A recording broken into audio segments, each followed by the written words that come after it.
All right, it's time to grab yourself a partner and jump into the duo queue because it's time for episode 5 of Kamen Rider Geats. This episode's all about partners and teams. But before we get into the rules of this week's game they're playing, we start off the episode again with Kawa doing a vlog of what's been going on. I really enjoy how Kawa chronicalizing everything that's going on in video format is kind of used as the recap for what's been going on in the show. I think that's a really smart and unique way to do it instead of just previously on this is what happened. And obviously, as he's recording it, his sister, in a perfect timed fashion, walks in on him and he just pretends that, he wasn't talking, doing anything. He just found out and he just played it off like he got a phone call that he didn't get another job. The cool thing about the intro and the beginning of this episode is we finally see Azuma in civilian, because we've seen Neon, Ace, Kawa. We haven't really seen anything from Mary, but seeing Azuma, he's working construction, he's with his friend Toru, just talking, and all of a sudden you see like little glitches on the screen, and we find out his friend's not there. He's basically having like a daydream memory flashback of talking with him. They were discussing their desires. Taru says how, he's working hard because he wants to build like a statue or monument in his hometown, which I thought was really cool. Because we haven't really gotten much for his character and what's motivating him and his backstory. So getting a little hint that, hey, he does construction. He has a day job. He does something outside of the Desire Grand Prix. We then, get a shot of a Ace with a camera crew in front of a house. It's kind of like, I guess it's extreme home makeover type thing. Like something on like that HGTV channel out here in the United States where they do like remodeling and house flippers and stuff like that. And the construction crew gets brought in, and who is there? Well, Ace is talking with the producer, but Azuma and his crew from the construction site, and you could see the shit-eating grin on Ace's face when he realizes that. And, we get some more back and forth banter between the two. Ace makes a lot of Buffalo jokes about the personality type of Azuma. The animosity between those two and their dynamic is really entertaining. And it's almost like because Ace is so arrogant, you almost want to root for Azuma or Buffa from, his Kamen Rider form, because he's kind of like the grounded, like blue collar everyman. Like he's just working hard and he just, it Ace is that celebrity that's just gloating in his face. So it's kind of weird that like in their dynamic, I almost see Ace as antagonist in this situation. So I thought they were going to dive a little bit deeper into it. I thought we were going to get some more information, like some more dialogue out of them, but we find out it's time for the new round and everyone is now in their DGP little floating base, and we find out it's a team event and there's going to be pairs. That's the duo queue, and the Jamato are like card themed. For me, I was like, okay, I was getting hints of like Alice Madness Returns, which is a very old video game. Maybe the Alice in Wonderland themed level from Kingdom Hearts, or whenever I see cards in any toku, I go to my go-to Kamen Rider Blade, which is the best season ever made of Kamen Rider, in my personal opinion. So, because of how this is going to work, there's going to be a lottery, and because Ace was in first place last time, he gets first pick, reaches in the box, and him and Neon are going to be a team. And I was like, this is going to be an interesting dynamic. We have the star to the star of the stars teaming up with the social media influencer of all with the huge following. They're teaming up. Then we see the most polarizing and contrasting two teaming up with Buffa and Tycoon, because Kawa, as you know, is a super nice guy, and Azuma, well, all riders are his enemy, so that's an interesting dynamic. But last up, because there's 5 people, because Japan has been eliminated, we have Mary, who's kind of got the short end of the stick, and we find out that he is going to be teamed up with a staff member of the Desire Grand Prix, and we get introduced to our first NPC rider, Punk Jack. And instantly I'm like, I like that suit, I like that orange, that looks good. And you would think because he is an NPC, would that be like an unfair advantage because he has a staff member? Like, what are their power? Are they OP? Are they like, and they can't talk, so how in a pairs situation in the duo, how can you communicate? So I was like, this is probably gonna be very entertaining. We find out before the round starts, every pair gets a loot box, and we see two of our newest raised buckles. We get the claws for Nago and Ace, and Ace is like, you can have those because he has, you know, Magnum, or he has the zombie buckle, and then Mary gets the chain array, which is, you know, the ball with the spikes on it with a chain, and for the third time. And when I was watching this episode, I was just holding it in. Kayla gets the boost buckle again, and I was like, "Are you kidding me?" And even Azuma says, "Isn't that like the third time you've gotten this?" And instantly, I'm like, "Please hold on to it. Please don't give it to someone else. Keep it. Use it for once. Like, this nice guy crap is not gonna put you in first place." And as we dwindle down and more people are eliminated, I can't help but think that it's just he needs to K1 needs to like kind of take this a little more seriously, especially if he wants to get what he desires. With this, we get a lot of action sequences that are really good. We see Buffa with one of the best finishes I've seen of the season, even though we're only 5 episodes in. Point blank, he takes the Magnum buckle, inserts it into the right in front of the trigger grip of the Magnum rifle, and does a nice finish point blank to the face of a Jamato, and it gets back up. If you notice when they're defeated, they see one of the suit of card symbols pops up. So instantly I'm like, okay, it's a pairs.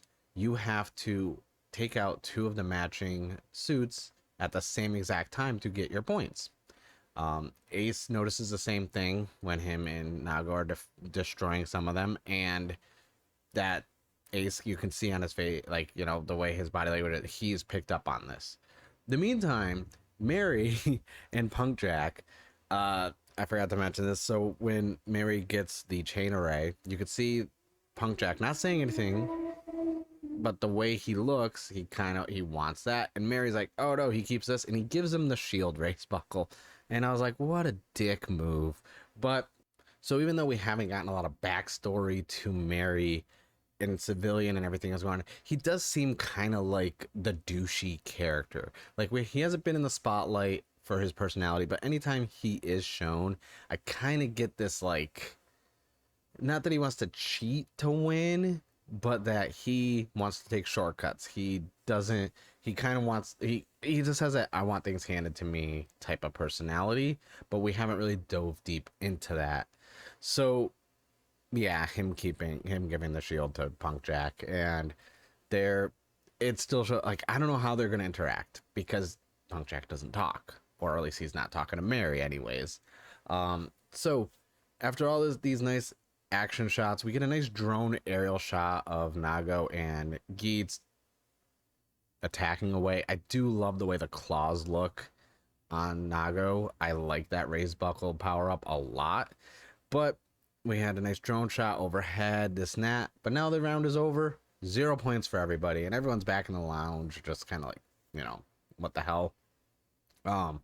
We get a nice interaction between Keiwa and Azuma, where he's basically like, you know, because at one point Azuma took the Magnum, you know, rifle. It was beating on the Jamato. And he even brings up, why are you using like that? And Azuma explains how he's more of a close combat, you know, up close and personal, just in your face, ground and pound, not fighting from afar.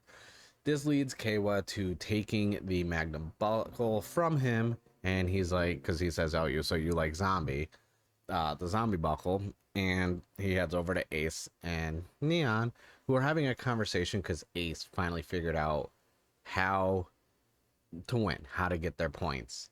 And so this leads, to them as Kay was walking over.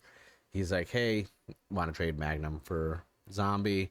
And we finally get why they are inclined to the ones they are, because certain buckles work better with certain ID cores. So the Magnum with Geats, those are more of a pair.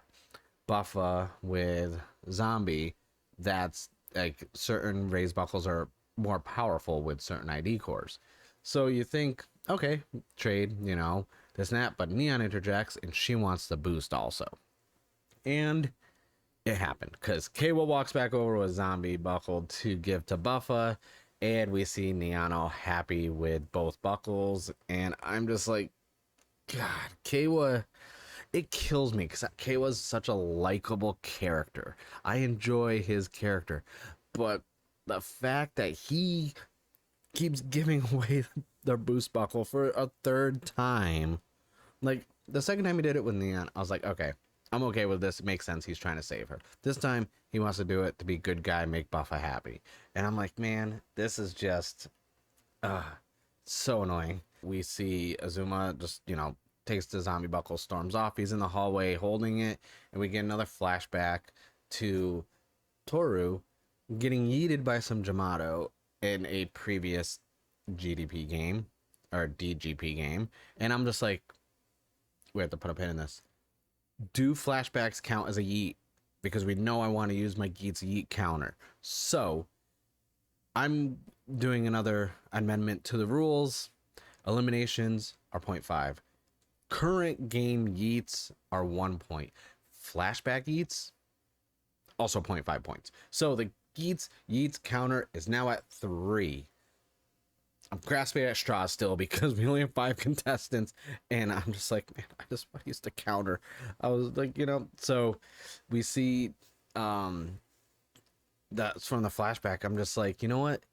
In Toro's dying in Azuma's arms, and I'm just like, okay, this kind of explains why he's so anti Kamen Rider, because you also see Geats in the background fighting, and I'm just like, maybe he blames Ace for not,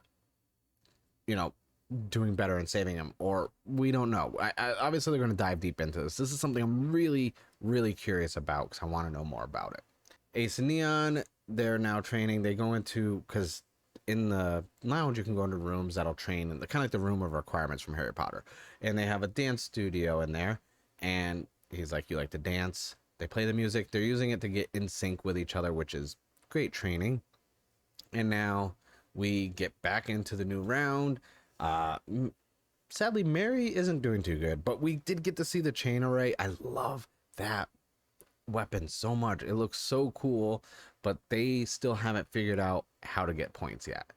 And then we also see Kawa and Buffa fighting, defeating Jamato as they get back up again. Still not registering in their head how to defeat them.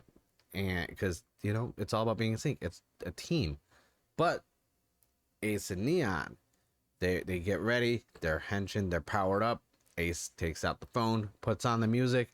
We get some nice action sequences, dance styling to the music. And then we see a nice double finish, and they got their points just as the round is over. So now we get the new standing. Nago and Geats with 100 points each, so you get 100 points per Jamato. It's a team. Then everyone else has 0. And we have Mary complaining about being stuck with, an NPC basically, and he has bad luck. And the butler interjects that, hey, due to using your points, you can get a special one-time use only redraw ticket that allows basically the lottery to be redone, and you can get new partners. And Azuma just kind of, all begrudgingly, so basically saying it's stupid, walks away, and goes into his own little training room, which is the same rooftop where Toro was yeeted, and starts wailing on some non-responsive Jamatos. Now, before I kind of glossed over something, so when they're back in the lounge, there's this funny little scene where Mary is complaining about Punk Jack and like hits him, and then out of nowhere, he just comes back and just does his own little punch back right into like the neck area of Mary, and I thought that was really entertaining. And before I was recording, a lot of people are saying online that that was actually an unscripted moment. So if that's true, that was perfect, and I'm glad they kept that in because it really felt natural. So back on the rooftop area, you know, Azuma's still punching away, and Ace shows up and starts kind of antagonizing some more. He is intrigued as to why Azuma is in the DGP and what is written on his Desire card. And, you know, Azuma's like, what do you like to know? And then he says, you know, it's that, you know, to beat the crap out of you, Geats. And I'm like, and as Ace is leaving, he storms off, and we see Mary in the hallway. And he says they both got basically the short end of the stick with partners, and he holds up the redraw ticket as the episode ends. And I'm just like, okay, that is intriguing. Now, my thing, because it's partners, I don't know how. My theory is this is going to be intriguing because it's partners, so everyone's going to have even numbers.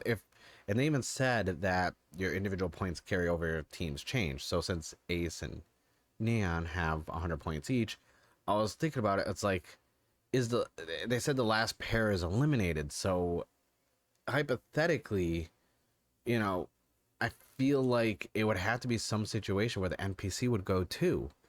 And if the preview was anything, Kay was going to be stuck with Punk Jack. Because I'm curious, we're going to get rid of 2 people. And I like, depending on how the teams go, if Punk Jack isn't one of them, we're going to lose 2 full people, leaving it to just 3. And this was a good episode, not as great as the other ones. They're all not going to be, you know, 10 out of 10.